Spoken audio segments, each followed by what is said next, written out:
Hello friends, hope you all are fine. Today we are going to start our chapter number 7 of class 12 macroeconomics. As per Sandeep Garg macroeconomics, it is chapter number 7 and the name of chapter is aggregate demand and related concept.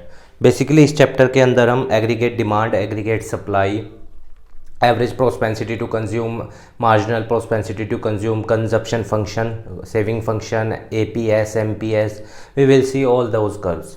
तो ये chapter हम 2 video में cover करेंगे क्योंकि थोड़ा बड़ा chapter है और मुझे डिटेल में समझाना है. तो this is part 1 for the video. तो आज हम एग्रीगेट डिमांड पढ़ेंगे. जो भी देश के तीनों सेक्टर चीज़ों को अब खरीदना चाह रहे हैं, किस लिए, या तो कंजप्शन के लिए या इन्वेस्टमेंट के लिए, उसको क्या बोलते हैं, एग्रीगेट डिमांड.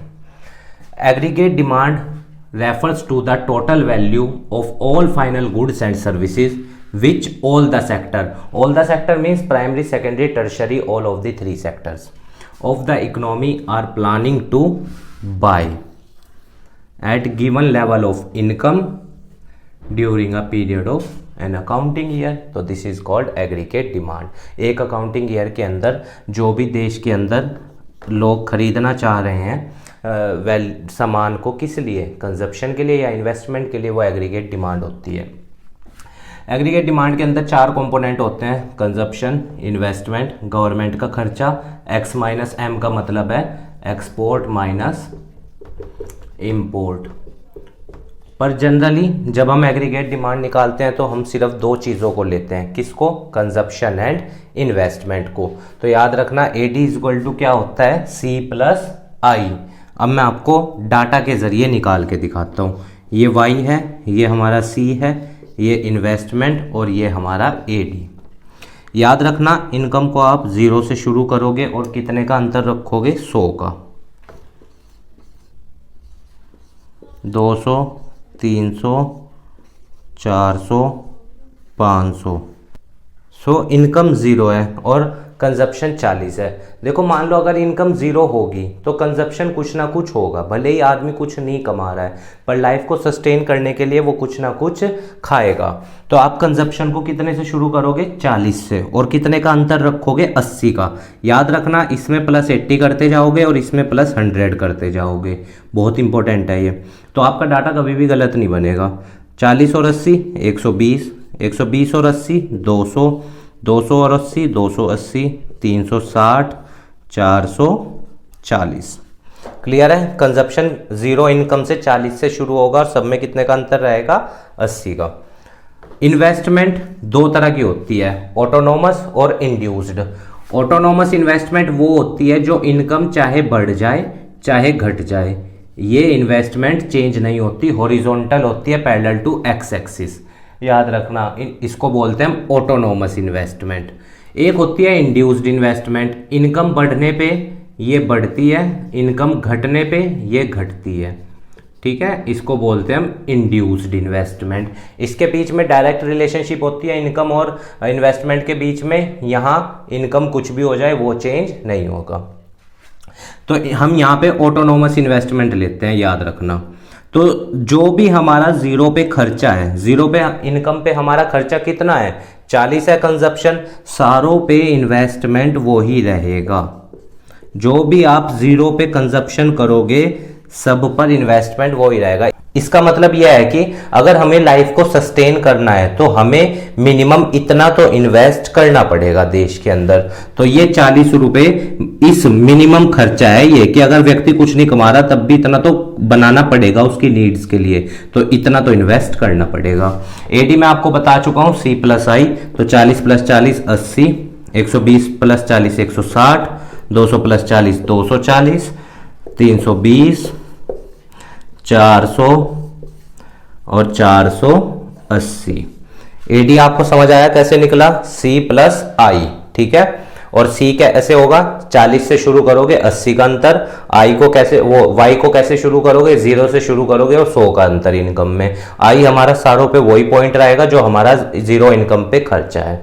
देखिए मैंने सब पे 40 ही लिखा है. अब आइए मैं आपको इसका कर्व बताता हूं.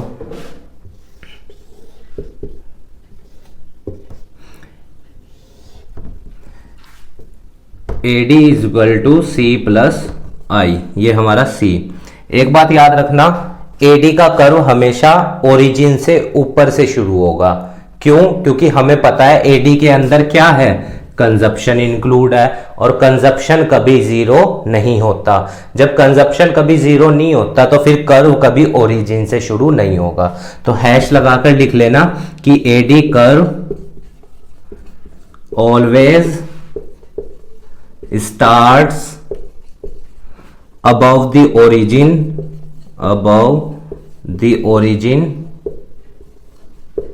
because AD includes C मतलब consumption, and we know consumption मतलब C cannot be what, zero.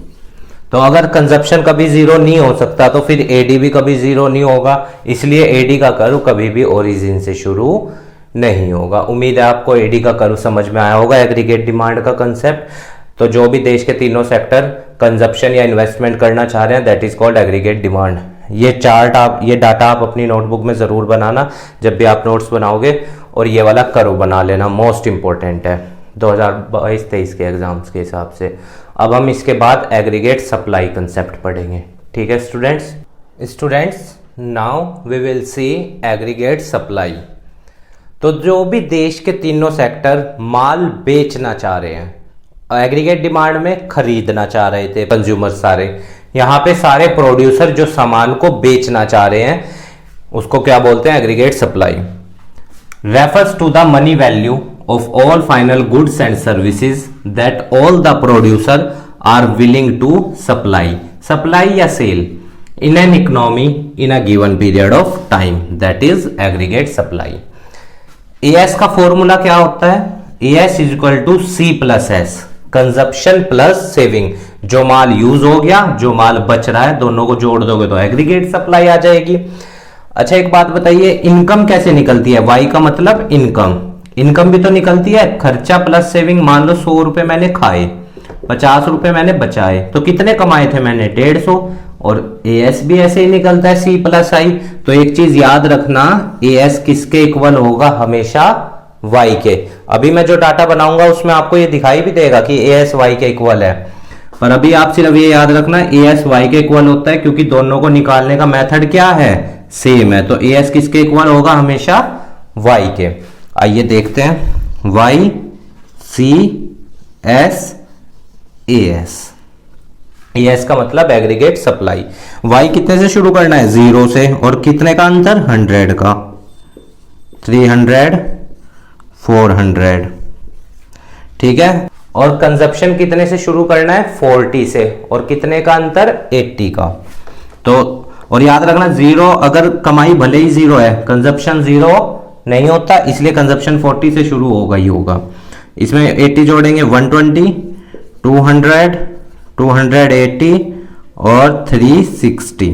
आगे कंजप्शन 0 इनकम है, भले ही कंजप्शन कुछ ना कुछ होगा, हमने कंजप्शन को 40 मानना, और डिफरेंस कितने का रखा, 80 का। तो 40 से शुरू करेंगे और 80 जोड़ते चले जाएंगे, और यहां पे 100 हर उसमें। और सेविंग कैसे निकलती है, बचत कैसे निकलती है, कमाई में से हम किसको लेस करते हैं, खर्चों को। तो y माइनस सी जब भी करेंगे क्या आ जाएगा हमारा, बचत। कमाया 0, खाया 40, माइनस का 40, कमाए 100, खाए 120, माइनस के 20, कमाए 200, खा लिए 200 तो बचत 0, कमाया 300, खाए 280 तो बचत 20 रुपए, कमाए 400, खाए 360 तो बचत 40 रुपए। इज इट क्लियर, सेविंग कैसे निकली, y minus C.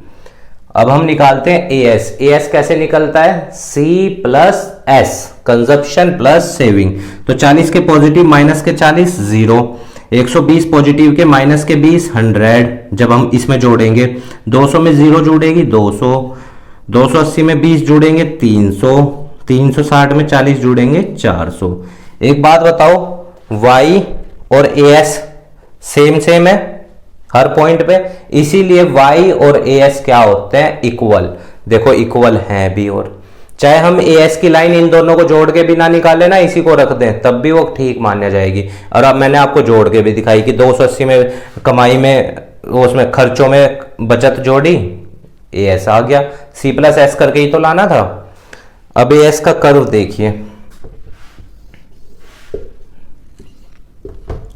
A S का कर्व हमेशा कहां से शुरू होगा? जीरो से, मतलब ओरिजिन से। ये हमारा y और यहां पे हमारा C और S, कंजप्शन और सेविंग y एक्सिस पे, इनकम उस पे। ठीक है, उम्मीद है आपको ये एएस का कंसेप्ट समझ में आया होगा। Aggregate supply means all the sector of the economy are planning to supply, all the producer भी कह सकते हैं। AS is equal to C plus S और AS is equal to Y भी होता है। और देखो यहाँ पे मैंने आपको बताया अभी, वाई का मतलब इनकम है, Y is denoted by income,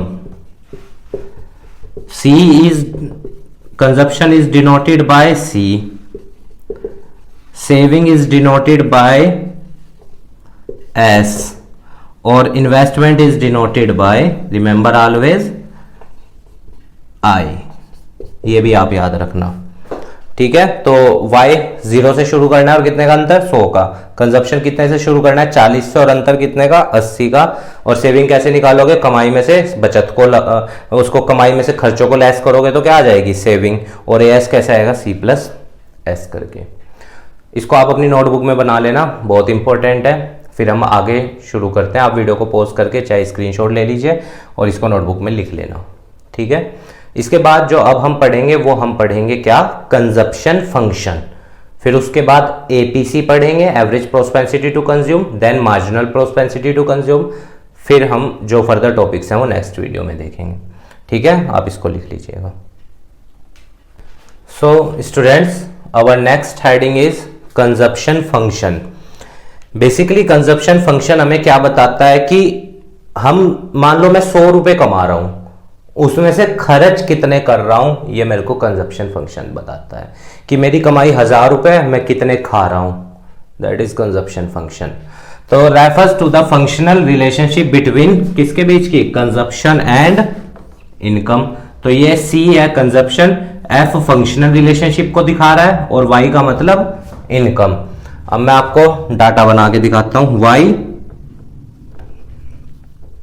Y और सी। y कितने से शुरू होता है हमारा? 0 से, और कितने का अंतर होता है? 100 का। आपको पता है ये बात। c कितने से शुरू होता है हमारा? 40 से, और कितने का अंतर होता है? 80 का। ये भी आपको पता है।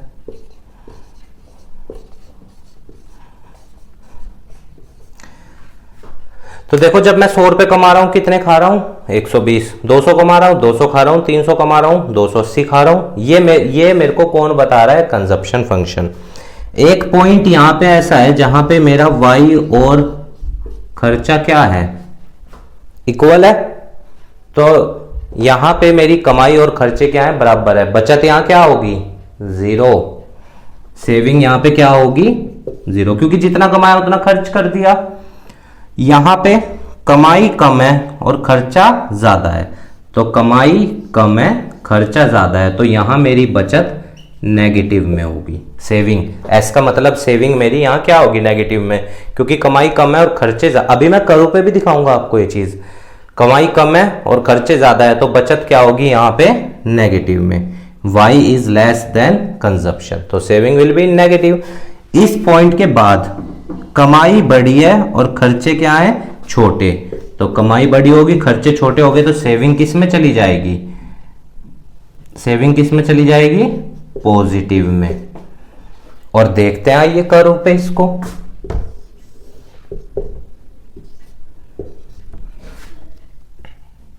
y का कर्व कहां से शुरू होगा? हमेशा ओरिजिन से, एंड एस का कर्व भी ओरिजिन से। और एडी का कर्व या सी का कर्व, कंजप्शन का कर्व, तो हमेशा ऊपर से शुरू होता है, ये आपको पता ही है। इस पॉइंट पे y और c क्या है? इक्वल है, तो यहां पे s क्या होगा? 0। इस पॉइंट को हम ब्रेक इवन पॉइंट भी बोलते हैं, ये भी याद रखना। जहां पे कंजप्शन और इनकम क्या हो? इक्वल हो, उसको हम ब्रेक इवन पॉइंट बोलते हैं। ठीक है, ये हमारा y। अब एक बात बताओ, इस पॉइंट से पहले, मतलब इस पॉइंट से कौन सी लाइन ऊपर है? खर्चों की लाइन ऊपर है और कमाई की लाइन नीचे है, तो खर्चे ऊपर है कमाई नीचे है, तो कर्जा यानी डिस सेविंग। और देखो खर्चे ऊपर कमाई नीचे, कमाई कम है खर्चे ज्यादा है, तो बचत नेगेटिव में ही तो जाएगी। इस पॉइंट पे कमाई और खर्चे बराबर है तो बचत क्या होगी, जीरो। कमाई और खर्चे बराबर है तो बचत तो जीरो होगी ही। इस पॉइंट के बाद कौन ऊपर चला गया, कमाई, खर्चा नीचे रह गया। देखो खर्चा कम है कमाई ज्यादा है, तो यहां पे क्या शुरू होगी, बचत, सेविंग। समझ आया ये? ए पॉइंट पे y इक्वल टू सी, तो सेविंग क्या होगी, जीरो, क्योंकि कमाई और खर्चे बराबर है। इस पॉइंट से पहले खर्चे ऊपर है कमाई नीचे है, मतलब खर्चे ज्यादा है कमाई कम है, तो कर्जा चढ़ेगा। इस पॉइंट के बाद कमाई ऊपर है और खर्चे नीचे है, मतलब कमाई ज्यादा है और खर्चे कम है, तो बचत शुरू। यही मैंने यहां पे दिखाया है। ये तीनों पॉइंट सेविंग के हैं, याद रखना। सेविंग यहां पॉजिटिव है, यहां सेविंग क्या है, इस पॉइंट पे जीरो, और यहां सेविंग नेगेटिव है इन दो पॉइंट्स पे। ये आप डाटा बना लेना, ये कर्व बना लेना, और ये 3 पॉइंट लिख लेना कि ब्रेक इवन पॉइंट से पहले खर्चे ज्यादा है, consumption is more than income, it means there is dissaving. On break even point consumption and income is equal, second point जो आप लिखोगे, on break even point consumption and income is equal, which means saving will be zero. After break even point income is more than consumption, which means saving will be positive. और ये data बना देना। अब हम consumption function को 2 तरीकों से मापते हैं, ठीक है। इसको कंजप्शन फंक्शन को प्रोपेंसिटी टू कंज्यूम भी कह देते हैं, कंज्यूम करने की क्षमता का भी पता चलता है इससे हमें, प्रोपेंसिटी टू कंज्यूम। पता चल रहा है ना कि भाई आदमी की कमाई कितनी है, वो खा कितने पा रहा है, तो उसकी क्षमता का पता चल रहा है। अब ये जो प्रोपेंसिटी टू कंज्यूम है, ये 2 तरीकों से मापी जाती है, एपीसी एंड एमपीसी। तो अगला टॉपिक हमारा एपीसी ही है। इसको आप अपनी नोट डाउन में नोट्स कर लेना, पॉज करके वीडियो को इसका स्क्रीनशॉट ले लो आप, ठीक है स्टूडेंट्स। अब मैं आपको एपीसी पढ़ाता हूं, average propensity to consume. Now students we will see average propensity to consume. Average propensity to consume जो होता है वो हमें रेशो को दिखाता है, किसके बीच के, हमारे खर्चे के और कमाई के। मान लो मैंने 100 रुपए खर्च करे, मेरा कंजप्शन कितना है 100 रुपए, और कमाई कितने थे 150 रुपए मेरी इनकम थी, तो 100 जो मेरा खर्चा है ऊपर और 150 नीचे, तो कितना आ जाएगा, तो जब हम इसको काटेंगे हमारा क्या आएगा 0.66, ठीक है, ऑन एन एवरेज। आइए देखते हैं डाटा के जरिए। ये समझ आया आपको? अब मैं आपको डाटा के जरिए निकाल के दिखाता हूं। ये मेरा इनकम, ये मेरा कंजप्शन, और ये मेरा एपीसी। मान लो इनकम ये है, ठीक है, ठीक है, ओके। कंजप्शन कितने से शुरू करना है, 40 से, और कितने का अंतर रखना है, 80 का, 120, 200, 280, 360, ठीक है। 80 इसमें प्लस कर दिया। कंजप्शन में मैंने आपको बताया था, और इनकम में कितने का अंतर रखना होता है, 100 का। एपीसी कैसे निकालते हैं, C अपॉन वाई, तो 40 अपॉन 0 रखोगे डैश, 120 अपॉन 100 रखोगे क्या आएगा 1.2, 200 अपॉन 200 रखोगे, 200 जो खर्चा है वो ऊपर और 200 जो कमाई है वो नीचे 1, 280 अपॉन 300 रखेंगे तो हम क्या आएगा 0.93, और 360 अपॉन जब हम 400 को रखेंगे तो क्या आएगा 0.9। आपको समझ आया एपीसी कैसे निकलता है, खर्चों को ऊपर कमाई को नीचे डिवाइड कर दो आ जाएगा। अब मैं आपको एक इनमें से कर्व पे बना के दिखाता हूं। फॉर एग्जांपल इसको बना देता हूं, ठीक है, कर्व के ऊपर देख लेना।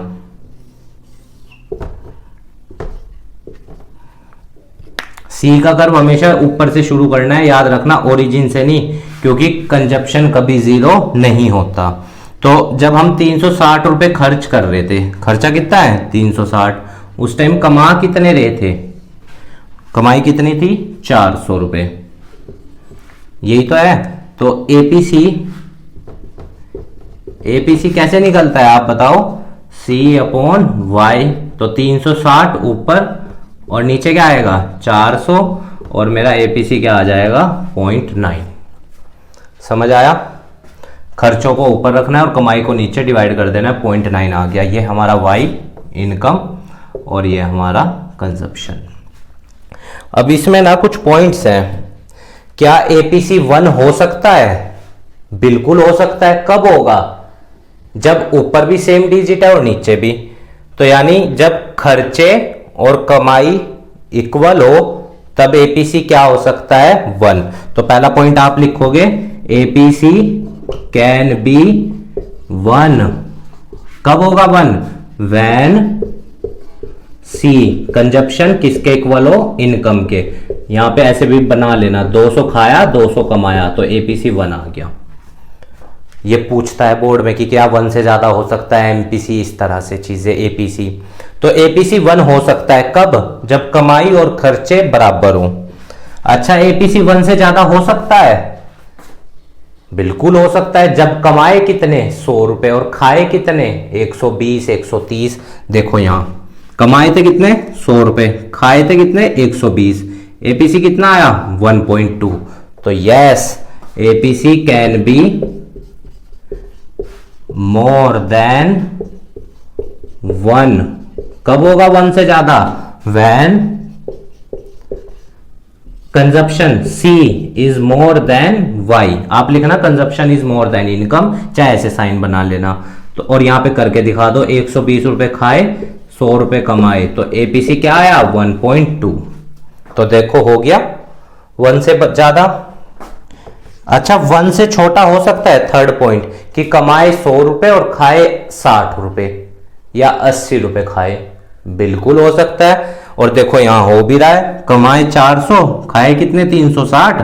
तो एपीसी 1 से छोटा है। तो याद रखना APC can be less than 1। APC can be less than 1 when, कब? When consumption is less than, यानी इनकम बड़ी है और कंजप्शन छोटा है। तो consumption is less than income. तो देखो 360 रुपए हमारा सी है और कमाई कितनी है हमारी? 400 रुपए। तो 0.9 आ गया हमारा एपीसी। तो एपीसी 1 से छोटा हो गया ना। कब होगा? जब खर्चे कम है और कमाई ज्यादा होगी, तो एपीसी हमारा 1 से छोटा होगा। ये याद रखना आप बात। आप करके भी देख लो, मान लो 100 रुपए कमाए 80 रुपए खाए, तो एपीसी के लिए 80 को ऊपर रखना पड़ेगा और 100 को नीचे। तो 80/100 जब आप करोगे क्या आएगा? 0.8। तो 0.8 1 से छोटा है तो एपीसी भी 1 से छोटा हो सकता है। अच्छा, फोर्थ पॉइंट अगर हम लिखें, फोर्थ पॉइंट यहां लिख रहे हैं, क्या एपीसी 0 हो सकता है कि 100 रुपए कमाए और कुछ नहीं खाया? नहीं, कंजप्शन तो कुछ ना कुछ करना पड़ेगा।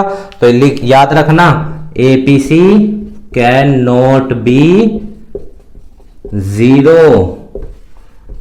Because consumption can not be 0। जब कंजप्शन कभी 0 नहीं हो सकता तो एपीसी भी कभी नहीं 0 हो सकता। भाई ऐसा थोड़ी होगा कि वाई तो 100 रुपए है और कंजप्शन मेरा 0 है, तो ऐसा तो कभी हो ही नहीं सकता, क्योंकि मेरे को लाइफ को सस्टेन करने के लिए कुछ ना कुछ तो कंजप्शन करना पड़ेगा।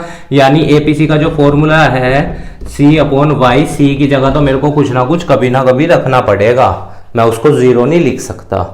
तो एपीसी में 4 पॉइंट बनेंगे। एपीसी 1 हो सकता है कब? जब कमाई और खर्चे इक्वल होंगे। एपीसी 1 से ज्यादा हो सकता है जब खर्चे ज्यादा होंगे, कमाई कम होगी, और आ भी रहा है देखो।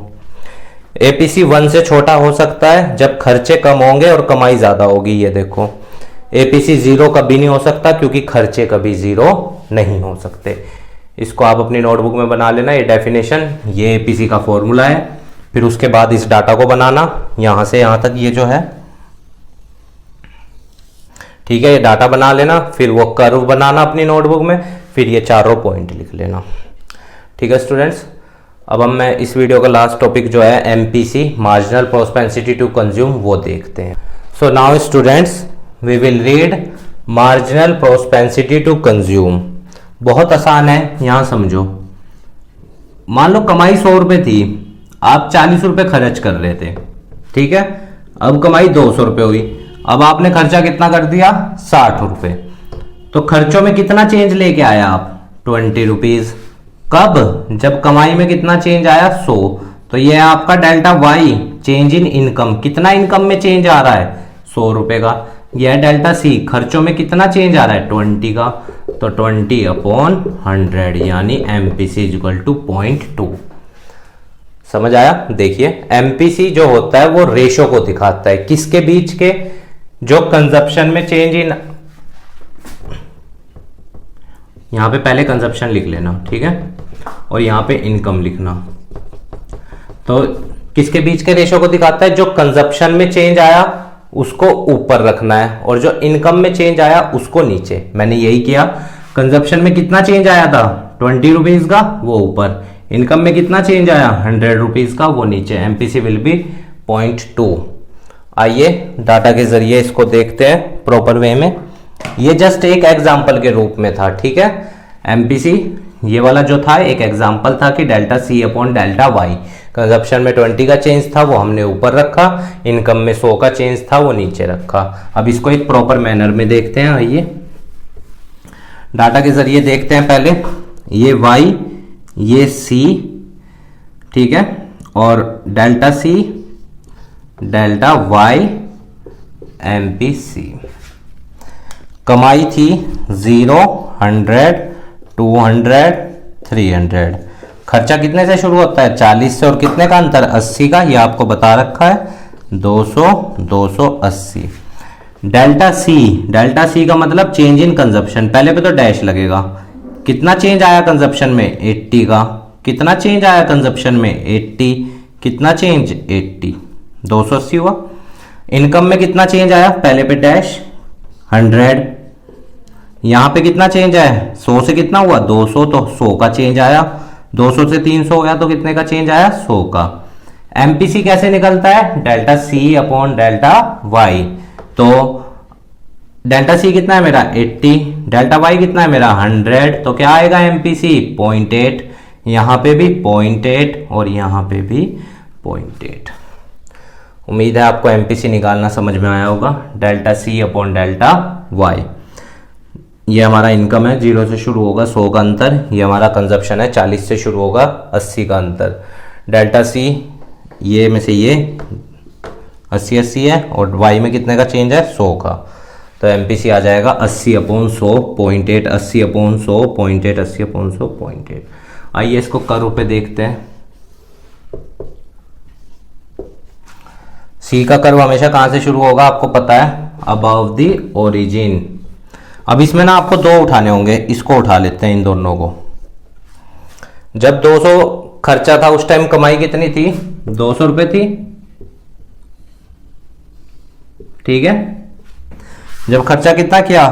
अब 280। चेंज को तो तभी दिखाओगे ना जब 2 को लोगे वहां। एपीसी में तो 1 को लेते हैं बस। तो 280 जब खर्चा हुआ तब आप कितने रुपए कमा रहे थे? 300, ठीक है। ये y, ये y1, ये c, ये c1। अब ये जो है ये है आपका डेल्टा y चेंज, और ये आपका delta c। A point, B point पे क्या लिखोगे? MPC equal to delta C upon delta y। कितना चेंज है? डेल्टा सी कितना है? कंजप्शन में कितना चेंज आया? 200 से 280 हुआ ना, तो यानी 80 का चेंज है। इनकम में कितना चेंज है? 200 से कितनी हुई? 300, तो यानी 100 का चेंज है। तो एमपीसी क्या आएगा आपका? 0.8। उम्मीद है आपको ये समझ में आया होगा। बहुत आसान कर्व है, कोई मुश्किल नहीं है। डाटा बनाना है, 2 वैल्यूज उठानी पड़ेंगी क्योंकि चेंज दिखाना है। अगर एपीसी में तो हम खाली 1 को रखते हैं क्योंकि वहां हमें चेंज नहीं दिखाना होता, वहां तो सी अपॉन वाई करना है। तो अगर एपीसी की बात करूं 200/200 रख देते, पर एमपीसी में हमें चेंज दिखाना है ना, इसलिए मैंने यहां से 2 लिए हैं। आप कोई से भी 2 ले लीजिए, वो दिखा दीजिएगा बस। Delta C upon delta Y करके आंसर। तो इसको आप अपनी नोटबुक में बना लीजिए, पहले इसको फिर इसको और अब उसको। अब हम पॉइंट्स देख लेते हैं कुछ। क्या एमपीसी 1 हो सकता है कि मेरी कमाई 100 रुपए बढ़ी और मैंने खर्चा भी 100 रुपए बढ़ा दिया? बिल्कुल हो सकता है। एमपीसी कैन बी 1 कब होगा? When delta C is equal to delta Y. तब मेरा MPC 1 हो जाएगा। दूसरा, क्या MPC 1 से छोटा हो सकता है कि कमाई 100 रुपए बढ़ी और खर्चा 60 रुपए ही बढ़ाया सिर्फ? बिल्कुल हो सकता है, और यहाँ है भी, कमाई 100 रुपए बढ़ी, खर्चा सिर्फ 80 रुपए बढ़ाया। तो MPC can be less than 1 कब? व्हेन डेल्टा वाई मतलब चेंज इन इनकम किससे ज्यादा हो? चेंज इन कंजप्शन से। देखो खर्चों में आप 80 रुपए चेंज लाए सिर्फ, जब कमाई कितने रुपए बढ़ी? 100, तो 0.8 आपका MPC आ गया।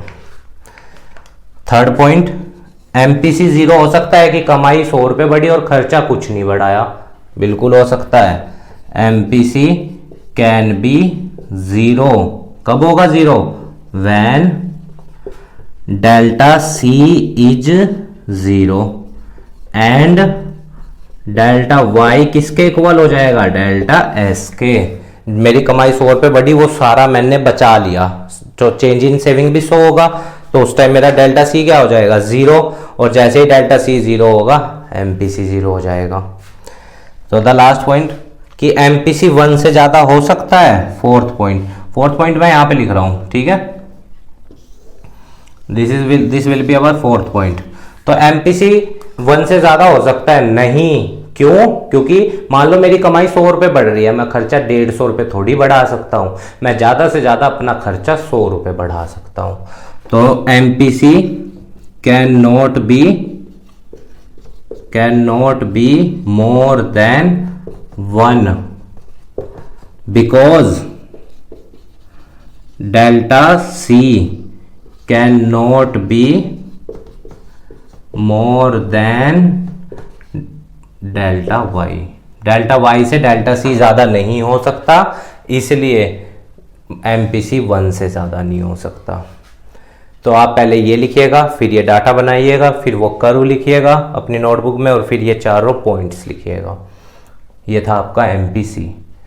तो गाइज उम्मीद है आपको ये सब समझ में आया होगा जो हमने इस वीडियो में कवर किया है। पार्ट 2 हम बहुत जल्द बना देंगे, जो फर्दर टॉपिक्स हैं उसमें हम सेविंग फंक्शन के बारे में पढ़ेंगे। इसमें हमने कंजप्शन के बारे में पढ़ा ना, उसमें हम सेविंग के बारे में पढ़ेंगे, सेविंग फंक्शन। अब यहाँ पे तो हमने APC और MPC पढ़ा, वहाँ पे हम पढ़ेंगे APS और MPS। तो ठीक है गाइज, स्वस्थ रहिए, खूब मेहनत कीजिए, खूब लाइफ में आगे बढ़िए, और हमारे चैनल को भी आगे बढ़ाइएगा, अपने दोस्तों के साथ उसको शेयर करिएगा, वीडियो को लाइक कर दीजिएगा और चैनल को सब्सक्राइब कर दीजिएगा। और जो ये आप नोटबुक में बना लेना वीडियो को पॉज करके, और अगर कोई पॉइंट क्लियर ना हो तो आप कमेंट बॉक्स में बता देना रिवीजन बैच में, या फिर जो फर्दर वीडियोज़ आएंगी उसमें मैं उसको एक्सप्लेन कर दूंगा। ठीक है स्टूडेंट्स, धन्यवाद।